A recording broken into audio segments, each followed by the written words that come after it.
Tension remains high in Hagalar village along the Garissa-Wajir border following the outbreak of fresh clashes between two communities. The clashes erupted 2 days ago, leaving one person dead and several others injured. Villagers are now appealing to the government to provide security to prevent an escalation of violence and more retaliatory attacks. Kulikuwa kuna dispute ya mipaka, so tulikuwa tunadhani ni kuhusu hiyo maneno ya dispute ya mipaka, na juzi tuliambia mheshimiwa wao Wajir South alikuwa hapa na akaanza kukuwa na meeting na watu wa pande nyingine, ndio kaanza sasa kuanza hii maneno ya kuja kuvamilia. Elsewhere in Murang'a County, residents of Kitiri location in Kahuro district were shocked when a body of a 91-year-old woman had to be exhumed after it was mistakenly buried earlier by another family on Thursday. Relatives of the late Josephine Jerry Moa found her body missing yesterday from the Muri Rangers Hospital mortuary where it was being preserved, and upon interrogating the morgue attendant, he said the body might have been mistakenly collected by another family from the same locality.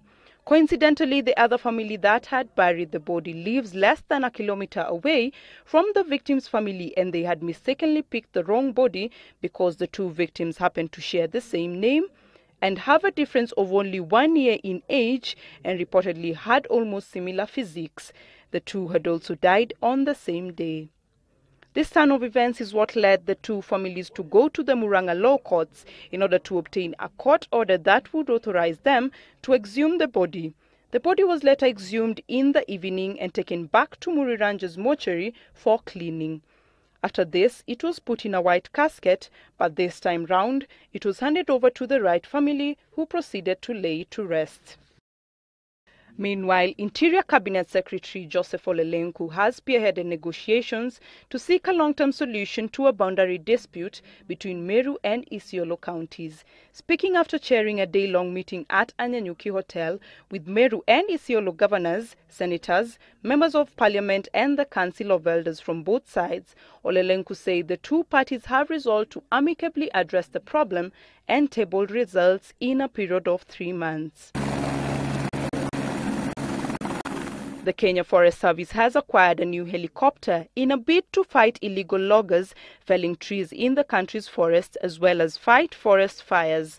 The helicopter, which was bought from South Africa, was officially received by the Environment and Natural Resources Cabinet Secretary, Professor Judy Wakungu, at the Kenya Forest Service grounds, where she also officiated the institution's ISO certification ceremony. The Kenya Forest Service Director David Bugwa said that the country's tree cover currently stands at 6.99%, and the organization is determined to ensure Kenya reaches the globally recommended 10% forest cover in the next decade. And finally, shoppers of all the Uchumi supermarkets countrywide by today showered with Christmas gifts after the Grand Kenya at 50 Uchumi promotion came to an end. Shoppers who took part in the grand draw and came out as winners were awarded various gifts that included farm tools, a getaway trip and a goat, as well as shopping vouchers. Brenda Ching for Citizen Weekend.